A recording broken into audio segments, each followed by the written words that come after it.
라이트 앤 딜라이트 말씀 묵상의 시간입니다. 사랑하는 주님, 오늘도 새날을 열어주니 감사드립니다. 주님을 향한 나의 사랑과 진실한 마음을 새롭게 하시고 예배하고 기도하며 묵상하는 시간을 통해 주님을 더 깊이 알 수 있게 하소서. 주님과 더 깊고 친밀한 관계로 살아가게 하소서. 오늘도 내 삶이 주님의 기쁨이 되게 하소서. 예수님의 이름으로 기도드립니다. 아멘. 오늘은 호세아 6장 말씀을 함께 읽고 묵상하겠습니다. 호세아 6장 1절에서 11절까지의 말씀을 새한글 성경으로 읽겠습니다. 자, 돌아갑시다. 여호와께로. 잡아 찢으셨지만 우리를 치료해 주실 것입니다. 때리셨지만 우리를 싸매 주실 것입니다. 여호와께서 우리를 이틀 뒤에는 살려주실 것입니다. 셋째 날에는 우리를 일으켜 세워주실 것입니다. 그래서 우리가 여호와 앞에서 살아날 것입니다. 알아봅시다. 힘써 알아봅시다. 여호와를. 아침 노을처럼 틀림없이 나오십니다. 우리에게 비처럼 오십니다. 땅을 적시는 늦은 비처럼. 내가 너에게 무엇을 해 주어야겠느냐, 에브라임아. 내가 너에게 무엇을 해 주어야겠느냐, 유다야. 너희가 말하는 한결같은 사랑은 아침 구름 같고 일찍 사라지는 이슬 같구나. 이 때문에 내가 예언자들을 통해서 베어 쓰러뜨렸다. 나의 입의 말로 그들을 죽일 것이다. 너에 대한 심판의 빛으로 나아갈 것이다. 내가 바라는 것은 한결같은 사랑이지 희생 제물이 아니기 때문이다. 다 태우는 제물, 번제물보다 하나님을 아는 지식을 더 바라기 때문이다.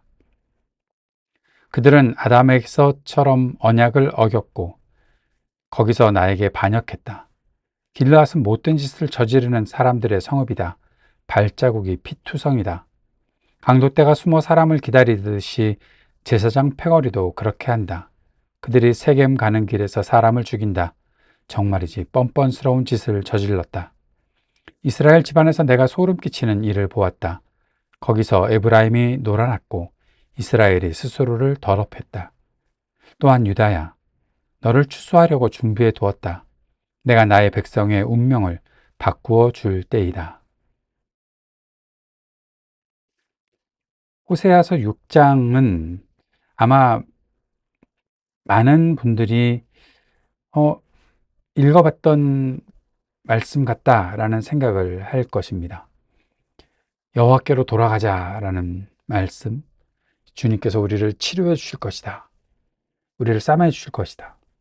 우리를 이틀 뒤에 살려주실 것이다. 셋째 날에 우리를 일으켜 세워주실 것이다. 이런 말씀을 통해서 많은 신학자들이나 또 목사님들이 이렇게 하나님께로 회개하고 돌아가는 백성들이 있다 라는 그러한 말로, 그래서 6장 3절 힘써 여호와를 알자라는 이 말씀을 굉장히 좋아하고, 또 아침 노을처럼 비처럼 땅을 적시는 늦은 비처럼 찬송도 있는 것을 보죠. 그런데 저는 이 말씀을 보면서 이게 과연 정말 아름다운 백성들의 고백일까 하는 그런 생각이 들었습니다. 그 이유는 조금 이따 설명할 텐데, 결론적으로 하나 말씀드리자면 이 백성들이 말하고 있는 지금 이 1절부터 3절까지의 이 말씀은 하나님을 패턴으로 만드는 신앙이 아닌가? 라는 생각을 하게 됩니다. 이스라엘은 고난을 당하자, 하나님의 고발장을 받자 하나님을 찾았죠. 우리가 여호와께로 돌아가자, 그렇게 하면서 회개의 언어를 사용합니다. 그런데 그들의 고백은 관계 회복이라고 보기보다 상황의 회복을 바라는 말이 아니었을까? 그들은 하나님을 사랑의 인격이 아닌 역사 속의 패턴으로 취급하고 있다는 것을 느끼게 됩니다. 하나님은 예전에도 우리를 회복하셨으니까 이번에도 그러시겠지. 그러나 그 고백 안에는 죄에 대한 인식도 없고 언약에 대한, 언약 파기에 대한 애통도 없었습니다. 그들은 하나님을 자신들의 경험 안에 가두고 회개를 기억된 공식 정도로 여겼습니다. 이것이 바로 피상적 신앙의 함정이 되는 것이죠. 말씀을 조금 더 살펴봅시다. 좀 전에 말씀드렸던 1절부터 3절을 보면 경험에 의존한 피상적인 회개가 아닌가라는 생각을 합니다. 여호와께서 우리를 찢으셨으나 도로 낫게 하실 것이다. 이들은 지금 자신들의 죄, 그것을 회개하면서 주님 앞에 나와야 하는데 지금 우리가 상황이 불편하다라는 것에만 주목하고 있는 거죠. 그래서 하나님을 어떤 면에서는 고난의 원인자, 그래서 해결사 정도로만 인식하고 있는 겁니다. 둘째 날에는 살려주실 것이고 셋째 날에는 일으켜 주실 것이다. 이러한 표현은 굉장히 빠른 회복을 기대하는 종교적인 낙관주의, 그러한 표현이 아닌가 생각을 하게 되죠. 그들에게 하나님은 이른 비와 늦은 비처럼 늘 나타나시는 분이다 라고 말하고 있는 겁니다.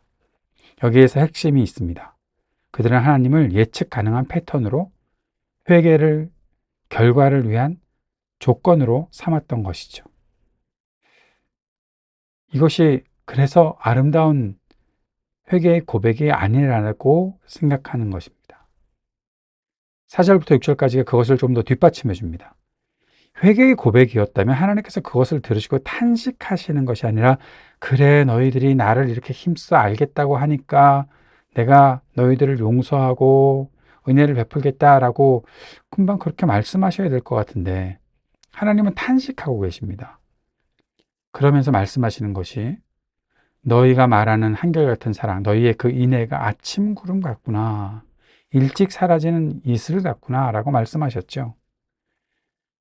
에브라임아 내가 내게 어떻게 하랴, 유다야 내가 내게 어떻게 하랴, 너희들한테 뭘 해줄까 내가. 하나님은 그들의 회개를 아침 구름 이슬 같다고 하십니다. 잠깐 있는 진한 감정같이 뭐가 있는 것 같은데 지속성이 없는 거죠. 그들의 신앙은 감정적인 반응에 그쳤습니다. 언약적 신실함, 이 헤세드가 없었던 것이죠. 나는 인애를 원하고 제사를 원하지 않는다. 주님이 그렇게 말씀하시는 거죠. 하나님은 제사보다 관계의 진실함, 형식보다 신실함을 원하신다는 거죠. 이 말씀은 예수님께서 마태복음 9장 13절과 12장 7절에서 다시 인용하신 말씀이죠. 진정한 신앙은 하나님을 아는 관계적인 삶입니다. 우리가 여호와를 알아보자, 힘써 여호와를 알아보자 그랬으면 자기들의 죄를 다 내어놓고 회개해야 되는데 주님은 틀림없이 나오신다? 자기들이 알고 있는 거잖아요. 그렇게 경험하고 있었던 거잖아요. 지금 그것을 앞에다 세워놓고 있는 거죠. 하나님은 지금 그렇게 뭐 임기응변식으로 아니면 옛날에 그런 경험을 어느 정도 기억해내는 식의 그러한 회개를 흉내내는 것 같은 것을 받지 않으시고 인애를 원한다, 제사를 원하지 않는다라고 말씀하셨던 거죠. 7절에서 11절까지 보면 언약을 깨뜨린 백성들의 모습이 나옵니다. 그러나 하나님께서는 남은 소망을 그 안에서도 말씀하시는 거죠. 그들은 아담처럼 언약을 어겼다라고 말씀하십니다. 거기에서 내게 죄를 범하였다. 이스라엘은 언약의 관계를 파괴했습니다. 7절에 보면 그 기브아의 사악함이 나타나 있고 제사장의 살인 9절에 나타나는 이야기죠. 그리고 정치적인 음모들 10절에 나오는 이야기들입니다. 모두 하나님을 잊은 신앙의 결과가 그렇게 나타났다는 것이죠. 어떠한 죄의 사악함들이 그것이 죄의 증거다라고 말할 때 그러한 일이 일어난 이유가 뭐냐? 하나님을 잊고 있었기 때문에 하나님과의 관계가 파괴된 것이기 때문에 그러한 결과가 이렇게 나타났다는 것입니다. 그런데 11절 하나님은 여전히 내가 내 백성을 사로잡은 것을 돌아보리라. 내가 나의 백성의 운명을 바꿔줄 때다. 너를 추수하려고 준비해 두었다. 라고 말씀하시면서 하나님의 이 심판이 버림이 아니라 회복을 위한 사랑의 징계라는 사실을 말씀하신 것입니다. 정리를 해봅시다. 첫째 우리가 생각해야 될 것은 하나님을 공식으로 만들지 말라는 것입니다. 하나님은 이른 비와 늦은 비, 이거 하나님의 어떠한 성실하심을 표현하는 것일 수도 있지만 이것이 인간의 측면에서 하나님이 자기들이 생각할 수 있는 어떤 공식대로일 것이다라고 생각하는 그러한 패턴, 으로 만든다면 그것은 하나님이 원하시는 것이 아니죠. 하나님은 관계적인 인격, 사랑의 주님이십니다. 이번에도 하나님이 도와주시겠지가 아니라 내가 하나님과의 관계를 회복하겠다가 되어야 하는 거죠. 두 번째는 회개를 감정이 아닌 방향으로 만들어 가야 한다는 거죠. 눈물, 이것이 회개의 증거입니까? 아니죠. 눈물은 도구일 뿐입니다. 방향이 바뀌지 않는 회개는 구름과 같은 것입니다. 그래서 감정적인 반성이 아니라 관계적인 전환이 필요하다는 겁니다. 제사보다 인애, 형식보다 관계가 우리에게 있어야 합니다. 예배는 순종의 표현입니다. 거래의 수단이 결코 아닙니다. 하나님은 제사보다 신실한 사랑을 원하십니다. 진정한 신앙은 하나님을 아는 것. 앞에서도 말씀드렸던 것처럼 여기에 안다는 것은 하나님과의 관계 속에서 하나님을 경험적으로 안다는 것을 말하는 거죠. 단순히 내게 하나님에 대한 정보가 있느냐 정도가 아닌 것입니다. 오늘 결단을 위해서 세 가지 질문을 한번 던져봅시다. 나는 하나님을 인격적으로 신뢰하는가? 아니면 패턴처럼 예측하며 계산하는가? 어떠십니까?